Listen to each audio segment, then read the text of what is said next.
sudden we've reached this point to where there's a lot of denouncing going on from people who, I don't know if it's because of the term secret societies is what one of the reasons, or some have implied this idolization of false gods and things like that. Of course, I'm not going to give away anything regarding our rituals or anything like that, but I will tell you, there was never a time from the time I joined my organization that I had to choose between Jesus and something else.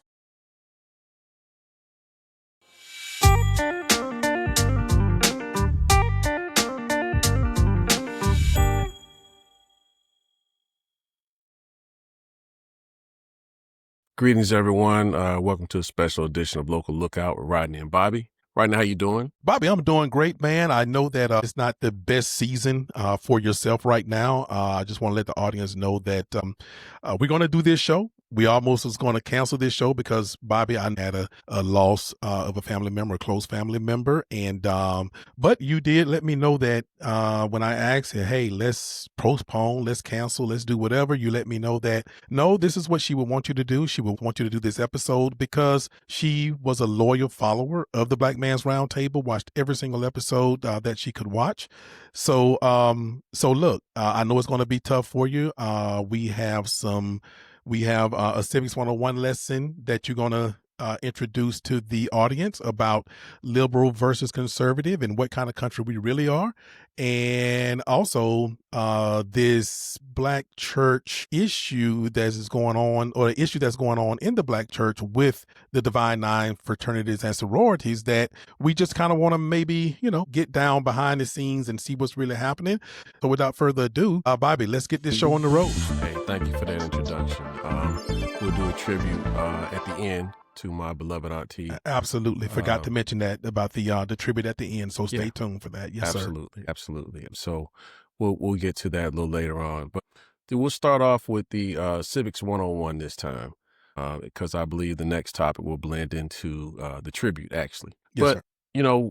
A lot of times we say that this country is a democracy, quote unquote, right? We hear that very often. But what the United States really is, and I wound up just pulling what ChatGTP says about it, just to get an idea of what they clarify it as. But the United States is a constitutional federal republic and a liberal democracy. It's funny when you hear that term, liberal democracy. It's a diverse, pluralistic society. It's a federal republic of 50 states and a federal district, Washington, D.C., and is characterized by a constitution, civil liberties, and the rule of law. So it's funny when we go through that. So a lot of times people get into these arguments about liberal versus conservative. I actually hate those labels myself because I don't want to be put into a box. I don't want to be characterized as one or the other, because anyone that believes they're 100% one or the other, you're ignorant, you're uninformed. You have both ideals within you, depending on the topic, depending on how it affects you personally. And I've said oftentimes, I really wish at times when we get into these debates, if someone would just put on a piece of paper, don't put a D or R beside the policy, just tell me whether or not you like it. Because people get too, what's the word I want to use for it? Too stuck on, I'll just use that in plain terms, dogmatic, if you want to use that, on, well, I'm all Republican, or I'm all Democrat. And then there are those team red or team blue. Yeah, team red or team blue. Mm-hmm. And then you got those that vote with one or the other, but say, I'm neither one. Well, you got to make a decision, right? You can say you're neither one, but you're going to vote on one or the other, because history tells you that this whole setup, the system is set up to where it's going to be one or the other that's running the country, one party or another. It's not going to be a third party. It's been that way really since Lincoln was president, going all the way back that far. There's been nobody else but one part or the other. I just want to get into now, because there's such a blurred line that we deal with people now on speaking about a liberal or conservative. And you hear now this term leftist. What's a leftist versus far right? In terms of defining, what does that mean? Because what you'll find is you'll find that those on, from what I've seen, those on the far right, You get to defining things that really don't make any sense. You haven't asked me what I believe. If you want to say I'm a liberal or I'm a Democrat or a conservative, whatever, you don't ask me that. You just define it in your terms, and you just whitewash everyone into that one theory that you may have, which is nonsense. So let's read what the definition, according to, again, this is Chat GTP. What's the definition of a liberal? So let's read it out. It reads, a liberal is someone who supports liberalism, a political philosophy centered on individual liberty, reason, and equal opportunity. That's the key two words for me. While the term historically emphasized limited government protection of individual rights like life, liberty, and property, modern liberalism also focuses on government action to ensure a more just and equitable society for all. Core liberal values include individualism, rationalism, freedom, and responsibility. So when you look at their term for conservative, I just want you to hear what this is, right? Because I've paid attention without needing to Chat GTP reference. I paid more attention over the last 15 to 20 years over what this term means. But let's look at it. It says conservative means a political or social philosophy that promotes tradition, limited government, individual freedom, and fiscal responsibility, often emphasizing established institutions and gradual change. It can also refer to an individual who holds these views or to a political party that generally aligns with these principles. So I wanted to take a look at some of the things that conservatism is supposed to, I'm going to use that in quotations, supposed to stand for. So limited government. All right. Look at the state of affairs we're currently in. We've got someone in the Oval Office that has interfered with so many social issues, with the court system, whether it's individual institutions like Harvard. We've talked about nationalizing the National Guard regarding social issues. And in this case, nationalizing the National Guard, and then under the pretense of bringing down crime when we're not law enforcement. And I say we in terms of the military, both of us serving in the military. We're not law enforcement. We don't go there to enforce laws or to be the police. That's for the local authorities to do. So you have now these things are being thrown out to major cities as though they're going in to somehow reduce crime. And that's not what's happening. There's no one out there who's gathering up individuals or standing with, an AK-47 or with an MR-13, standing around, saying, hey, we're gonna stop drug dealing. We're gonna stop all kinds of crime in this particular city. It doesn't happen. A lot of times what's happening is they've been there and they're picking up trash. Okay. I mean, literally picking up trash. All right. So it's things like that are being done because, again, the military is not trained to discipline local civilians in law enforcement. That's not what they're there for. So moving along, you have individual freedom is another one. Okay. So who disagrees with that? That's when I say, when people talk about as though you're one or the other, well, who disagrees with individual freedom, right? I don't know anyone that does, on whichever side you think you belong on. The next thing says fiscal responsibility. Another one. I'm a conservative when it comes to fiscal responsibility for the simple fact, who wants to waste money? Said that numerous times. Who is a fan of wasting money? I don't know anybody. So those are the things that can fall under the terms of conservatism that people say they like.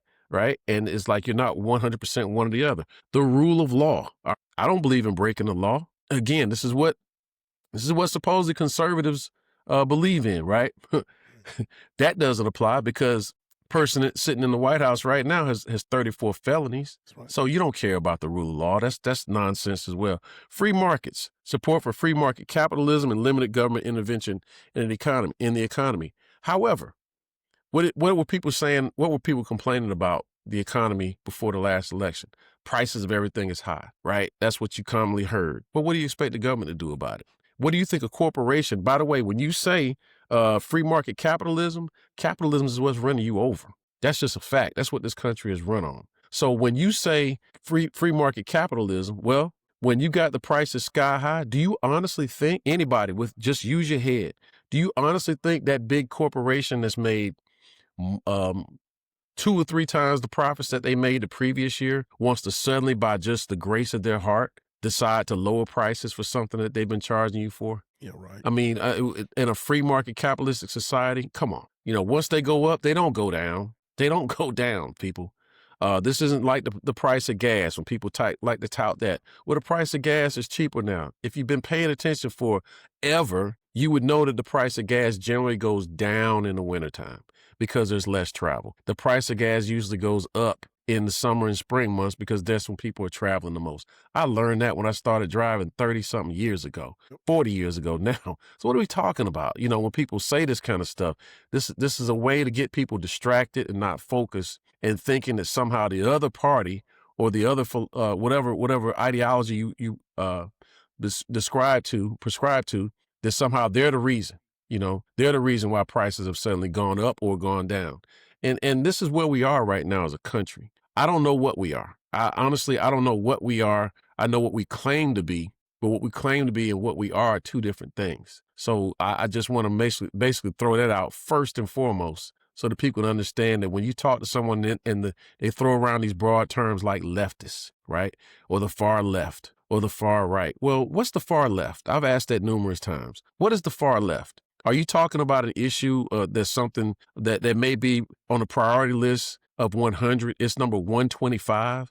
And you say suddenly that's number one. We talked about in terms of, people in the last election made such a big deal about the transgenders in jail being able to get their surgery and don't even realize that authorization was approved under the Trump administration. I'm going to say it now. It was approved under the Trump administration.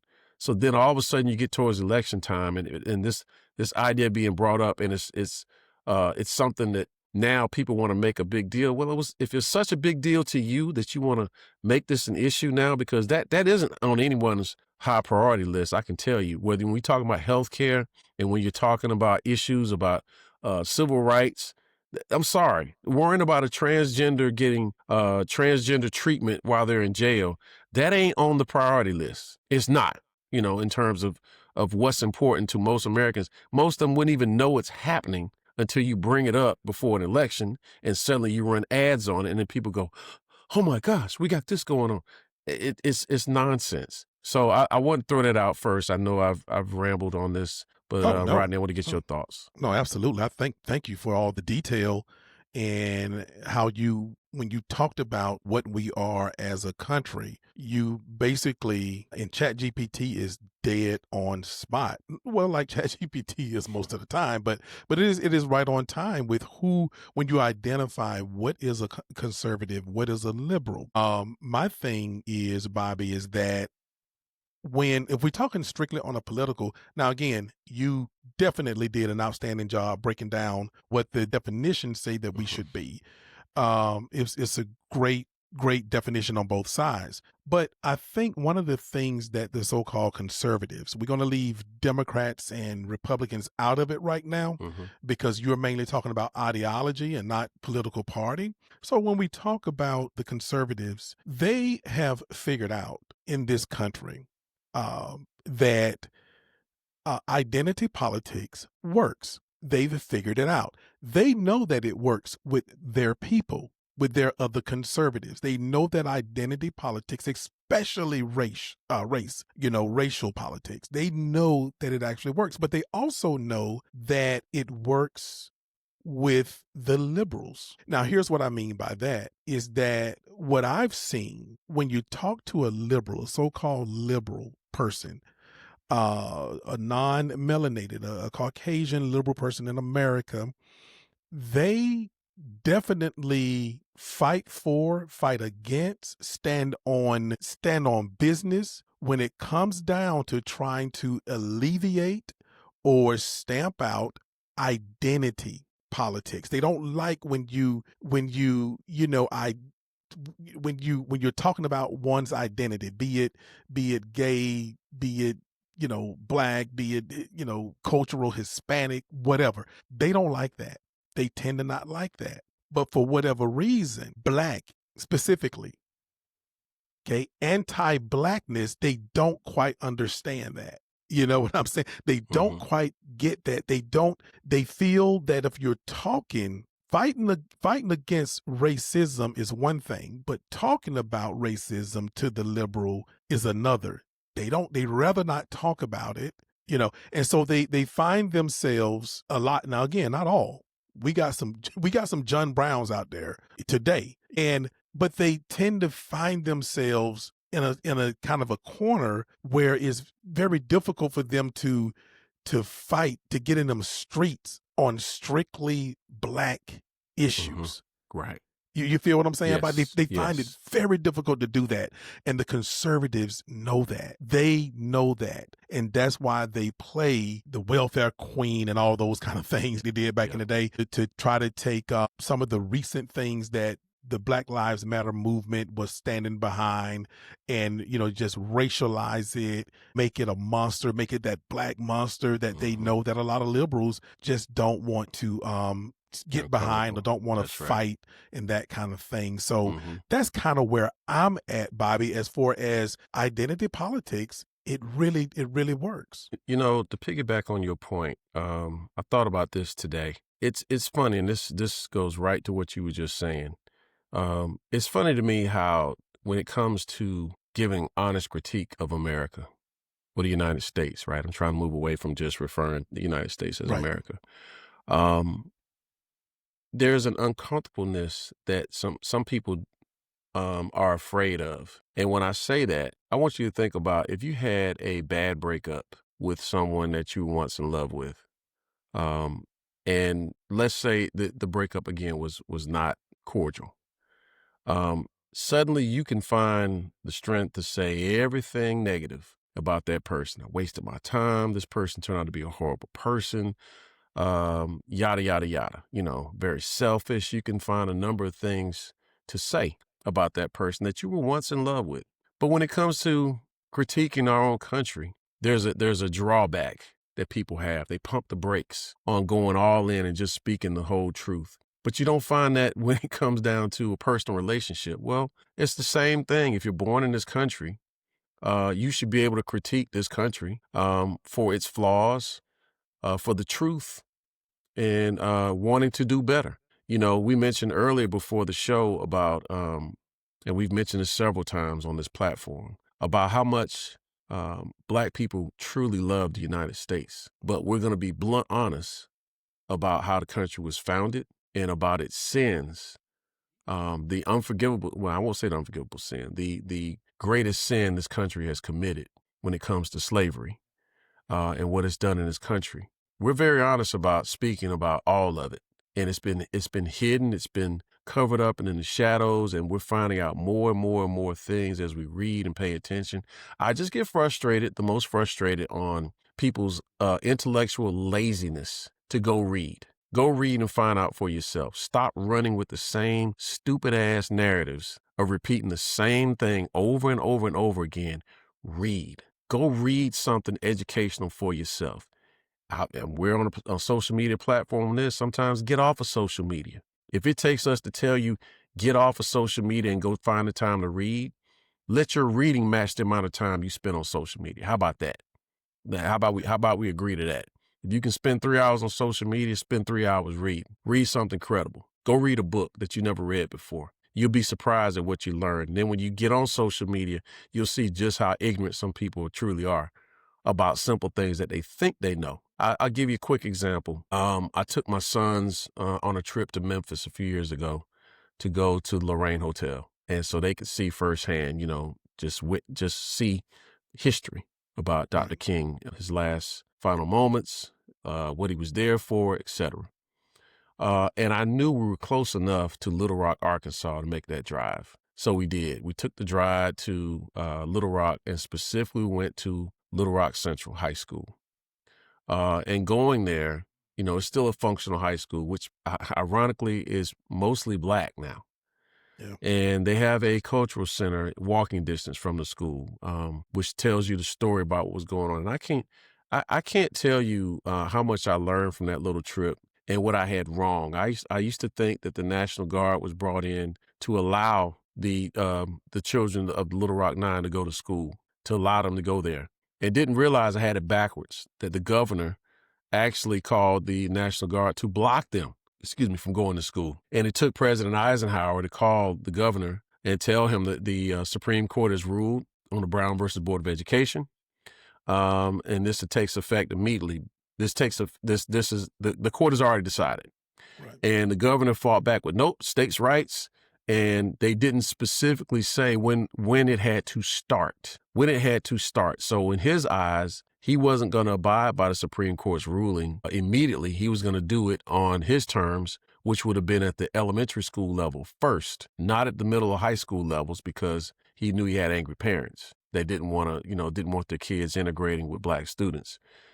And so it took President Eisenhower to send in the I think the 81st Airborne, 101st maybe. If I got that wrong, I apologize. And so when they went in, they had bayonets on the end of the rifles, during that time. So they knew they wouldn't have any mobs trying to attack them or attacking the children like they did before, because you had angry mobs. You've seen those photos of people surrounding those kids. It's shameful. But I didn't know that. I didn't realize that until I went to that particular on that trip, because I had it wrong. I just thought the National Guard was there to help them, and it wasn't. They were there to prevent them. So it's just things like that you learn. You learn about the importance of Brown versus the Board of Education, and the efforts of Thurgood Marshall, which eventually got him onto the Supreme Court, and how important that is, and how realizing how important it is to have a type of Supreme Court that does care about civil rights, that does care about, equalness, equality and fairness. If you don't have that, like what we have right now, which is a disgrace, these are the things that affect our society for decades. And so we've had people that have mentioned numerous, have different varying views about desegregation, and the effects of it, especially with school. My father graduated from a segregated high school. My mother, at the time of desegregation, when it happened, she was in school. So the black school that she was attending got closed down. And so they were all to force integrate together. And you hear those stories. So a lot of people don't realize, like, hey, listen, the people that lived through that, they're still alive. They're here. They're our parents. They're our grandparents, if they're still here. Ruby Bridges is still alive. Ruby Bridges is still here, telling her story. It's just Viola Fletcher. We just mentioned her on the last podcast. To be 100, the woman was 13 years old, 111 years old, 111 years old, to tell her story about what happened at Black Wall Street in the Tulsa Race Massacre. That's unbelievable. And her brother passed away just 2 years prior to now. The fact that he was still alive at well over 100 years old. But I just bring up those things because it's stuff that's here that people can take the time to learn. Just take the time to learn. Take a little trip. Go do something educational. And broaden your horizons. Allow yourself to think and see what you learn. And you'll realize, man, if we didn't learn from this last election, you'll realize how ignorant of society we live in. It is repugnantly ignorant. What we're dealing with right now. This is an ugly time. So I want to get your opinion, get in the weeds. Stop all of this surface knowledge that you're learning on the internet.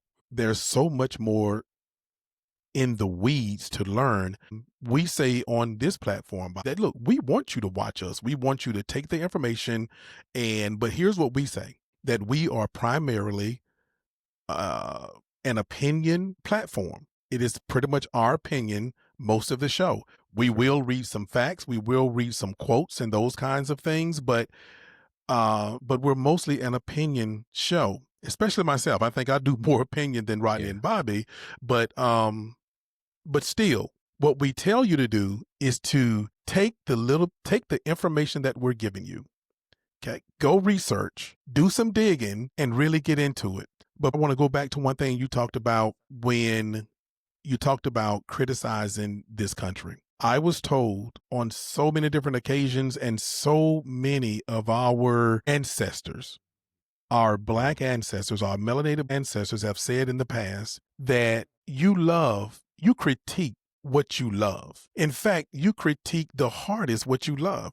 Right. If you don't care about if there's things that you don't care about, you're probably not going to critique it, right? So if you got somebody, if you got, something down the street, or somebody that live down the street, and you see them do something or you hear them say something, you're probably not going to be so critical. You're probably not going to critique them so much because, well, you don't even know them. But if that's your niece, your nephew, your cousin, you're probably going to say something. So Black people in America critique this country so much because we love the ideals and the idea of America. That's right. Now, we're not in love with taking over someone's land. We're not in love with that concept. We're not in love with what the original sin of the country, enslavement. Those are our ancestors. Of course, we're not in love with chattel slavery or no kind of slavery, but we are definitely in love with the concept of what this country is supposed to be. And for me, I think that is because we created the concept. I really do believe that. And there's enough, I can't drop in 15 minutes everything that I've learned to over 35 years to say, well, this is why I believe is our concept. But one thing is for sure, and that is that we tend to love the concept of 3 equal branches of government than those who do not look like us, because they've never wanted that for everybody. Right. They've never wanted that for everybody. So that's kind of, I just want to say that yes, we critique it because we love it. We love you. You tend to critique what you love. So yeah, Bob, I just wanted to go back, to that when you talked about it. Excellent point. Excellent point, Rodney. I want to close this out again by agreeing with you on your idea of what we think America should be, and the idea of what America proposes to be. I definitely think that's what drives our ire, and it's also about education in terms of what you taught us in school. And I'm the type of person, don't say nothing. I get real angry if you say something. And it's one thing, we all fall short of living up to what we try to do. But when you don't try and you say something about what you're going to do and yada, yada, yada, that's what draws my ire. Just don't say it then. Yeah. Don't say it. Don't, because I'm the type of person, I'm going to hold you accountable to it. And if I'm the one that's doing something, a part of what you said we were going to do, and you're not upholding your end, then I got a problem. Yeah. I got a problem. So it's really as simple as that for me. And yeah, Bobby, one more thing that I want to squeeze in that you had talked about when you talk about not just taking what you hear on social media. And what I talked about is do a little bit more research, get into the weeds. Let me give you an example of that. An example of that is most people think when you look at the civil rights movement, that era, right? On the last podcast, I talked about how we were never docile people. That's right. That we never laid our hand down, out our head, like you just do whatever you want to do to us. We were never those kind of people. Right. One example of like what you're talking about, what you are learning what people are learning on the internet, learning on social media without digging. Let me give you an example, and that is during the civil rights movement. A lot of people don't know this because they're not going to tell you this, but when King and all of the SCLC, when they were marching in those streets, John Lewis and all of these people, Abernathy, I'm going to tell you something what a lot of people don't know. They had armed protection. Black men in trees and woods and in hedges, they were armed with long guns. They were armed. So they don't want you to know that because they don't want you to be armed. That's right. Look it up. Dig. Again, we try to do these shows for an hour, so I'm not going to sit here and try to prove to you that I'm right. Go and do the research and you will find that there were armed Black men during the civil rights marches all over the place, hidden out of view with long guns, ready to do some work if that's what they needed to do. Check it out. So when we are telling you that go in the weeds, go beneath, don't run around with a bunch of surface knowledge only, because someone at some point you're going to get challenged. And then when you can't go beneath the surface, now you just look silly. Yeah. So I just wanted to say that because it kind of went into our last episode where we talked about our people never being docile. That's right. And all of that. It's very important to me that that is very important to me that our people know that get ready to fight. Get ready to fight. Get ready to lay hands, arms, or whatever you got to do, and stop believing that it would be something new. It is not new. Right. There's a reason that they banned firearms from Black people. It ain't because we wasn't going to use them, that's for sure. So just think about that. And I'm not promoting the violence. I'm just saying, no one is going to give up power. No one is just going to hand it in your lap. That's right. No one's going to concede it, and without a fight. And so, I'm glad you brought that up. I'm glad you talked about how it is that we do love this country and that we are willing to fight for it, to fight for what is supposed to be, what this country is supposed to look like as far as the shining city on the hill and all that good stuff. Yeah, more perfect union. Exactly. Yes. All right. So, all right, Bobby. So we have our hot topic next. And like we said at the beginning, this is where you're going to break down some,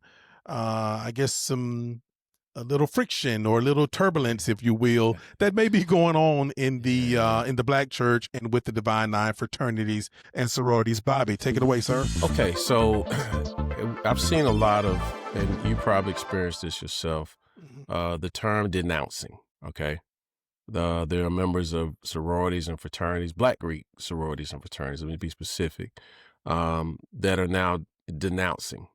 And as you mentioned before, or as we've talked about before, our organizations stand well over 100 years of age of being around.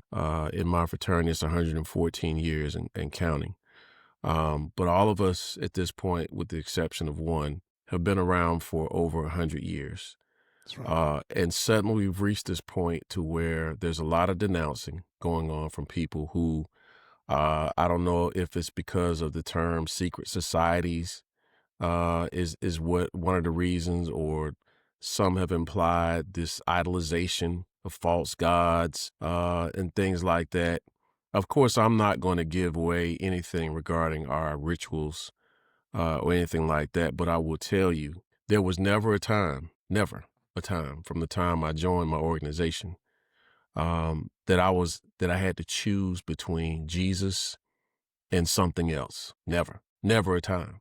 There's never a time I had to worship or somehow bend a knee to a false god. Never a time. There's never a time where we uphold the super wealthy individuals as part of our organization. Never a time. And so I look at it as, me personally, as those that are of weak faith, that you believe that somehow your fraternity or your sorority will prevent you from going to heaven, or whatever your spiritual belief is. I find that is extremely weak. And what bothers me is seeing it now kind of permeate to some pastors who preach against this. Right now, as you know, we all have members of our respective fraternities and sororities that are in the clergy. They're in the clergy, right? And a huge number of them have never denounced. It seems so ridiculous to me that we have people now that are denouncing this, and for whatever their reasons are. Listen, you don't have to be a part of the fraternity or the sorority. You don't have to pay your dues. You don't have to come around. You don't need to make this grand announcement on social media. That's right. As though somehow that's going to put you above everyone else, so to speak, right? And you're gonna take a cascade of people along with you. That's your individual choice. And I'm tired of now seeing people do this so much to the point where it's like, are you seeking individual attention for this? And when pastors are now, and I've seen it specifically from Pastor Marvin Wayans, I was livid listening to him talk about this. And I don't know if Pastor Winans is in a Black Greek fraternity. I don't think he is. But that just makes it even worse when you start talking about things and condemning things that you know nothing about. And I'm certainly not doing this to attack Christianity or the clergy or anyone that sits in a position like that within their own faith. I'm not in any way, shape, or form telling someone what they should or shouldn't believe. But I have an issue when it's now permeated to a pulpit or a sermon about things like this, because what is being created now? Now you're creating a separation of the Black church between that ideology and Black Greek fraternities and sororities. And the question would be, why? You're creating an unnecessary division. It seems ridiculous to me that when we learn in scripture about the thief on the right, how he confessed, as he's dying on the cross, he can get into heaven, but you telling me because of a Black Greek fraternity or sorority that we can't go, that we can't bring someone along, in this instance, I'll say to Christ, because of my faith or because we're in the same fraternity or sorority, I can't bring you along with me to Christ because we're in a fraternity or a sorority? That sounds absolutely ridiculous. And one of the things that gets me the most, and I'm sure Rodney, you can speak on this as well, is you're not talking anything about the amount of work that we do in the communities that we serve. We do youth empowerment. We do a lot of civic work that we're doing, youth mentorship, the amount of time we spend in the community, volunteering our time, by the way, to help those that may be less fortunate. Doesn't matter if they're veterans, doesn't matter if they're elderly, doesn't matter if they're kids. It's all of this other work that we're doing, respectively, because that's part of what we signed up for. When we joined, we said we would be leaders in the communities to do things in the community, right? That follows right along with biblical principles. I don't understand, and we talked about this even with politics, the laziness of not even taking the time to understand that these are some of the things that we do. I mean, we practically give out scholarships, and we ask people numerous times through numerous fundraisers to help us. If we giving out 10,000, we're trying to ask, man, we trying to do 20. We trying to do 100 if we can. But if we don't have it, we got to ask for it. We got to do the best. So we make what we can, and help those who need help to go to school, to further their education. How do you get demonic out of this? I don't understand. It doesn't make any sense to me. And those that denounce and say you don't want any part of it, fine. I hope you're doing a third, a quarter, a tenth of the stuff that we're doing as organizations in our communities to help people. So, and you may not be doing anything at all, but you now have judgment on your individual fraternity or sorority that remember, they didn't come to you. You chose. You said you wanted to be a part of this, right? There's no blood oath going on. There's nothing like that. But, you chose to be a part of the individual fraternity or sorority that you wanted to be a part of. Nobody came and rounded you up and hog-tied you and said, hey, you're going to be a part of this.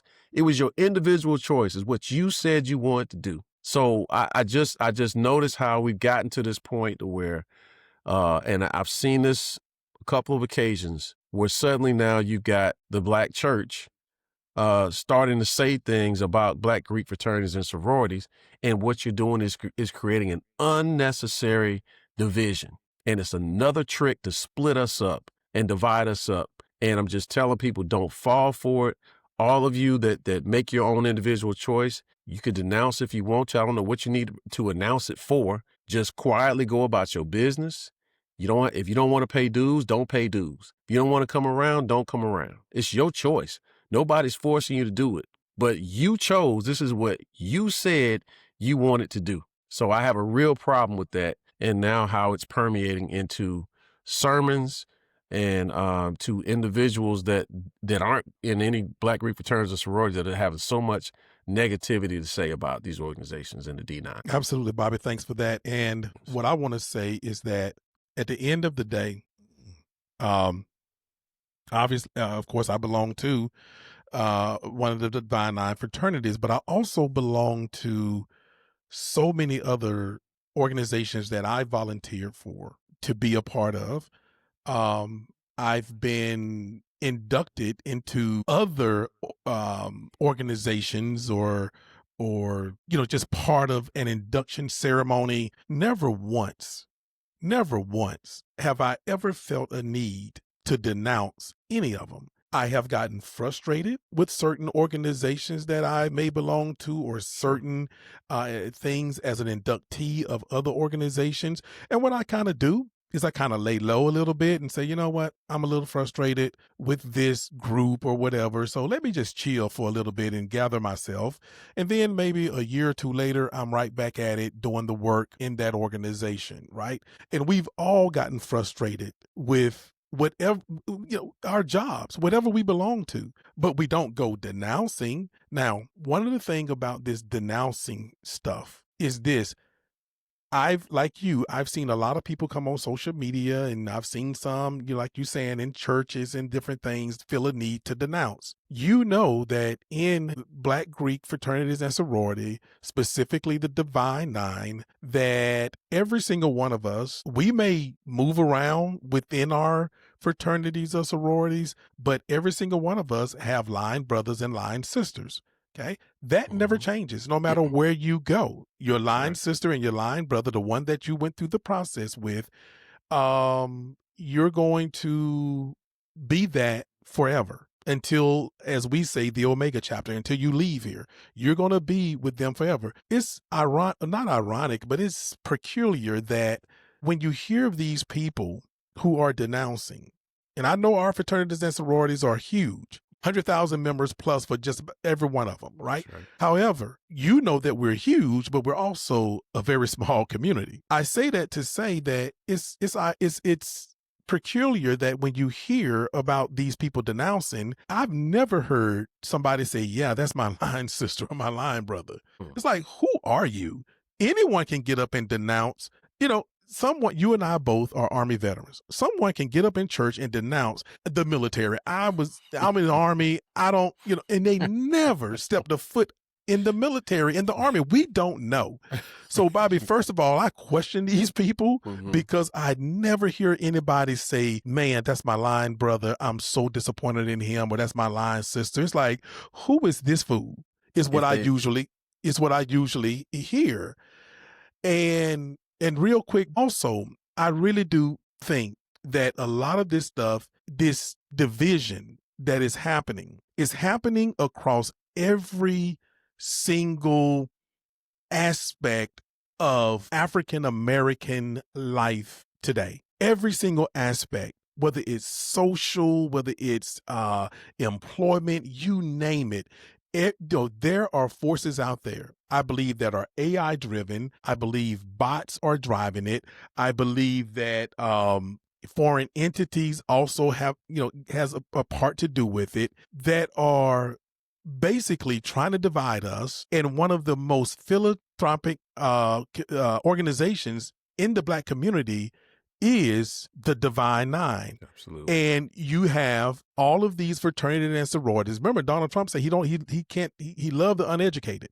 So you have all of these fraternities and sororities. They are of the Divine Nine. We are all collegiate, meaning that every single one of us are college educated people, not to say that we're elitist or anything else. It's just part of it. It's just part of it. You have other fraternities and sororities that are not collegiate fraternities and sororities, but the Divine Nine is. And so, I believe that there's a lot of stuff going on the internet to create these separations, because what I would tell you, Bobby, about 2 months ago, I actually clicked on one of these, which fraternity has the best whatever fill in the blank, right? Okay. Or has the most fill in the blank. And I clicked on it. Man, what did I do that for? My algorithm, now every single day, this was like 2 months ago, every single day, there is something in my algorithm on my social media networks that's talking about, or that's asking which fraternity or which sorority has the best colors or the whatever kind of competition to drive.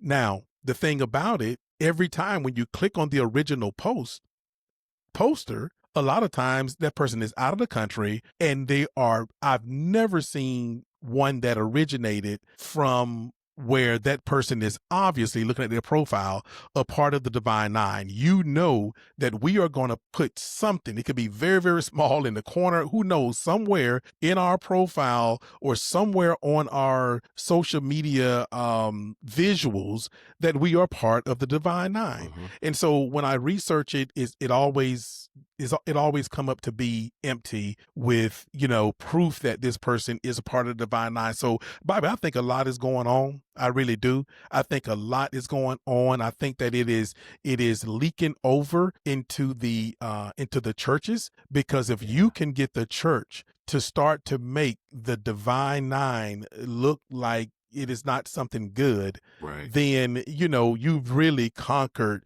two solid institutions. That's right. In the Black community, the Black church and the Divine Nine fraternities and sororities, two of the most powerful entities in our community. And the last thing that I will say, you are right when you talk about how can we be let me tell you like this, my fraternity, okay, Phi Beta Sigma Fraternity Incorporated, okay, we are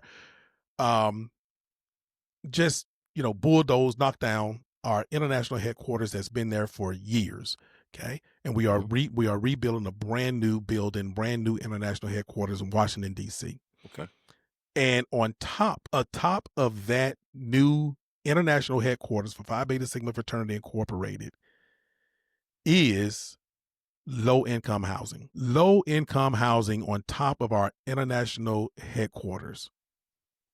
Okay, for people who need it. How in the world is that demonic? And the other thing that is being talked about deeply in the circles of Phi Beta Sigma Fraternity Incorporated is creating the first African American focused Black men hospital. Interesting. The first focus. How is that demonic? So, and I know you can go on and on with Kappa Alpha Psi as well, and the innovative things that are happening, within your fraternity. And so it's just amazing. It is just amazing. The rumors and the garbage that is out there. But one thing, and the last thing I'll say, Bobby, is one thing I tell new members, or not even new members, but people who are interested in, not just Phi Beta Sigma, but any one of the Divine Nine fraternities and sororities, is I let them know straight up that, look, before, do a little research. And what you're going to find out is that not everybody like us. Right. Okay. Right. All for superficial, jacked up reasons, for the most part, of stuff that they're making up about some religion and religious and worshiping stuff and just making up stuff. And so, but what I tell them is that you may come from a family. Obviously, if you're interested in being a part of these great nine fraternities and sororities, obviously you come from a family or come from a background where you obviously look up to them, or you see them with prestige. You see them as something very good. Right. But what I'm telling you is that, look, and you'll find out that that is not always the case, primarily in the Black community. For every two people that you have that look up to and love the work that the Divine Nine fraternities and sororities is doing, you have one person that don't. Now, I don't think it's tit for tat and one for one. I don't think that is that. I don't think it's 50-50. But however, I do think it's 2-1. And I tell people too, is that there are some people that look just like me and you, Bobby, who did not vote for Kamala Harris because she's an AKA. A lot of people don't want to talk about that, but it is the truth. It is just the truth. There are Black people.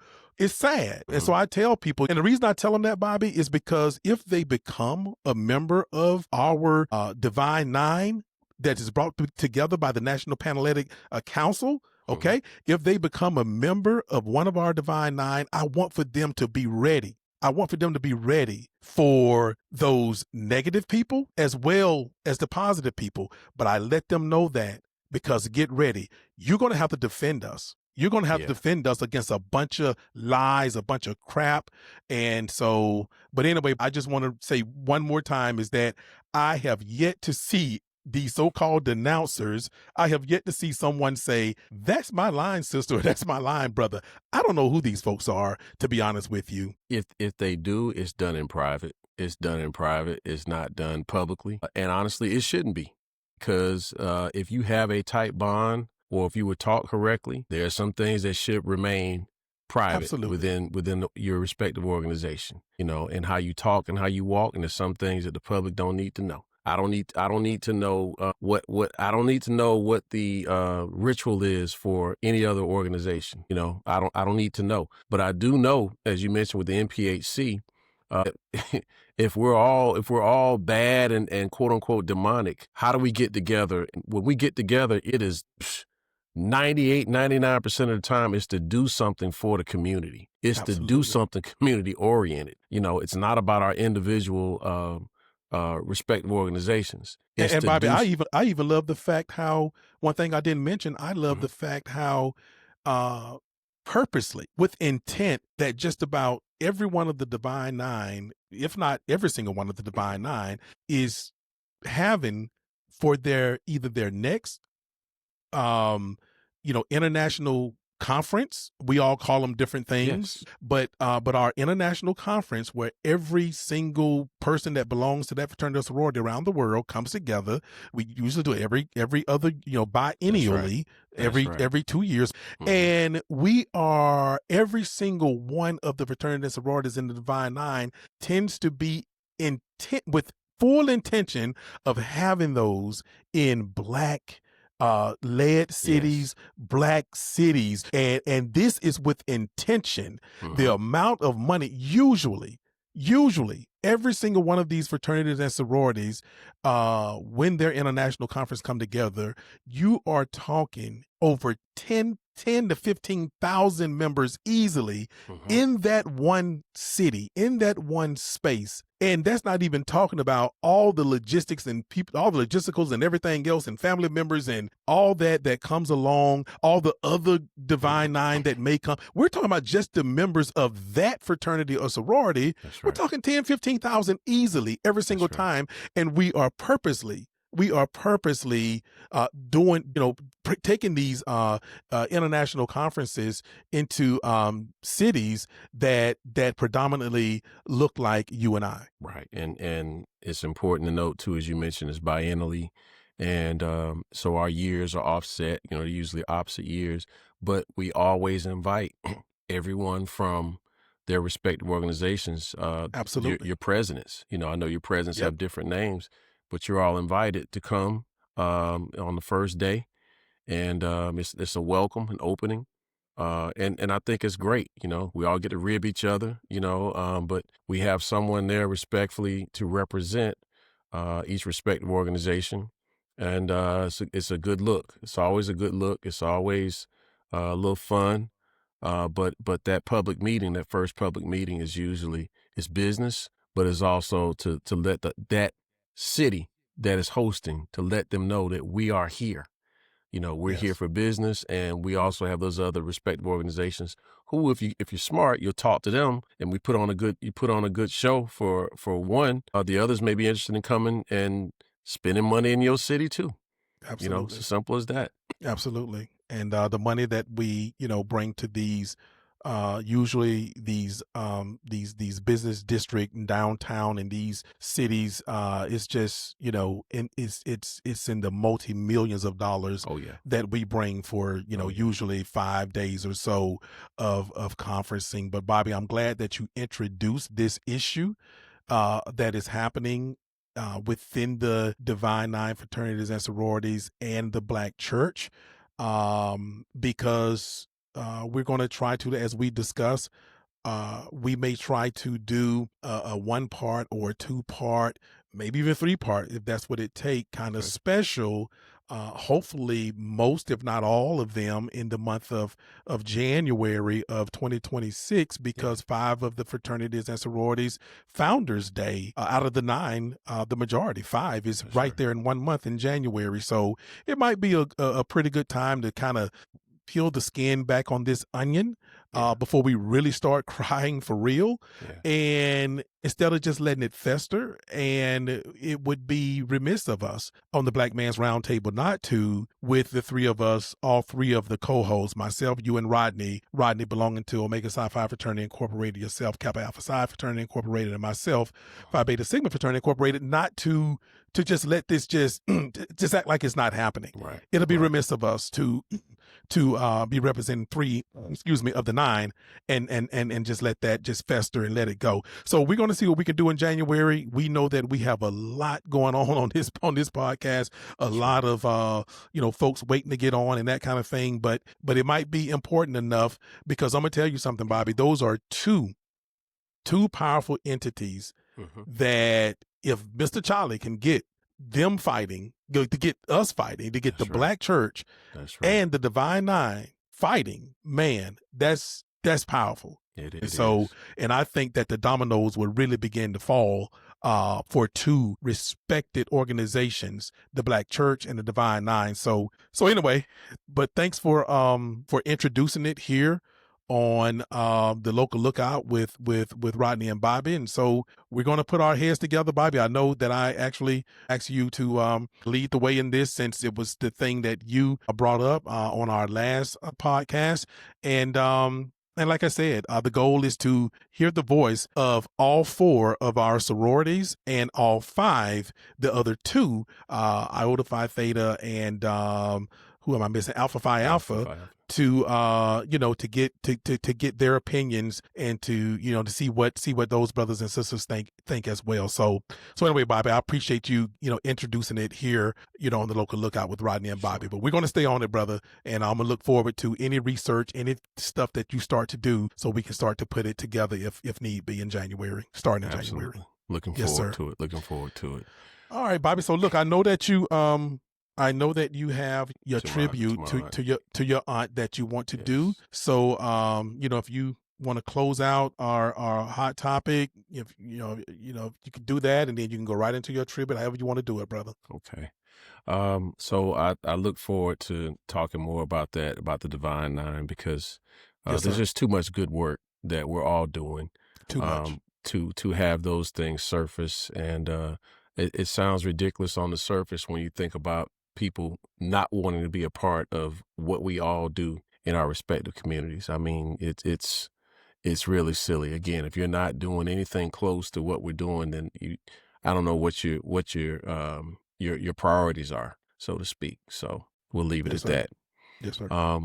As we close out today, as you mentioned at the top of the show, I'm heavy-hearted today.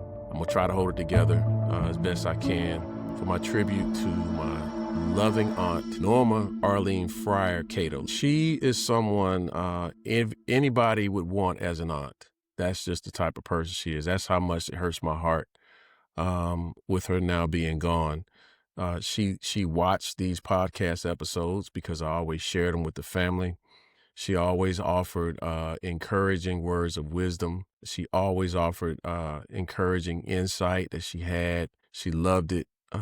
This platform is something that she supported. So, without getting into her private issues of why she's now gone, and this was someone who my aunt she didn't drink or anything like that. She just was a wonderful person, very eloquent in her speech. I remember as a child, she would always correct us. We would try to speak too much slang. She said, "No, that's not how you. That's not proper." And she would correct us, and she wasn't a prude at all. She was not a prude type of person. She just wanted us to be able to go out, and we had to speak. How we talk about code switching. Yes, sir. To be able to say your words eloquently and say them correctly. And she didn't do it in a demonstrative way. She just did it in her own sweet, loving voice.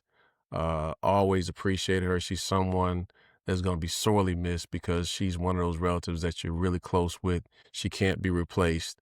She's someone that's always around for Thanksgiving, Christmas.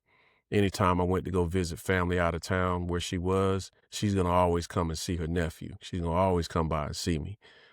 So she is the youngest of my father's siblings. I'm missing her terribly already. She's just a wonderful person. And again, she's somebody that always said, she told me when I spoke to her about a week ago, don't worry about me. Don't worry about me, nephew.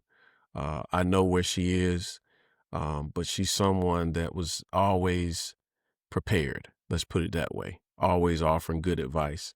I'm glad I'm holding up well, but she's she's a very good storyteller, very giving, very philanthropic. I had to write down some things just to make sure I spoke the words correctly. So she was just an angel on earth to me, eloquent voice. And I've been blessed with some wonderful aunties. I am, especially on my father's side, my mother's side as well. But she was one I grew up with, Right. and I'm gonna miss her terribly, not seeing her and not hearing her voice anymore. So one thing that is hurting me is that the day I found out that she was gone was the day I was going to follow up with her. I was already planning on following up with her that morning. She's someone that she knows. I try to end things by saying I love you. So she knows that's part of our last exchange. It's always about love. But my cousins were telling me, I was asking them, tell me something that I should say on the show.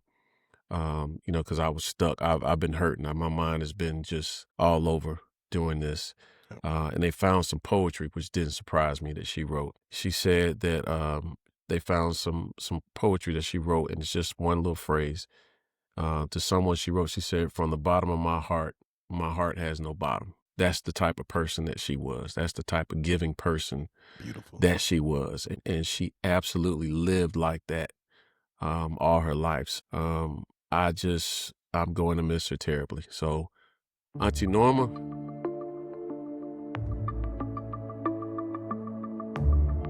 I love you.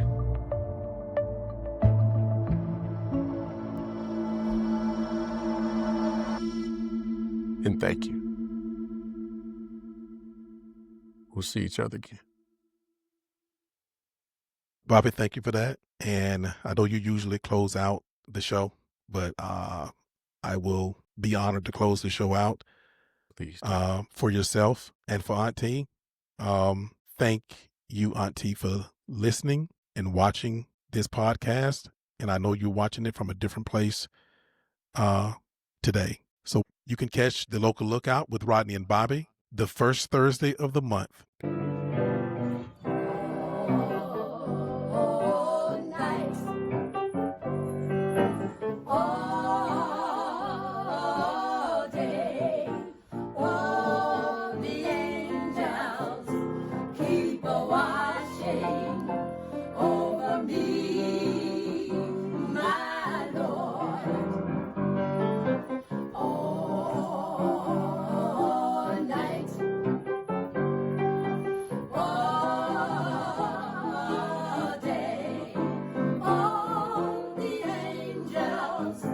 Keep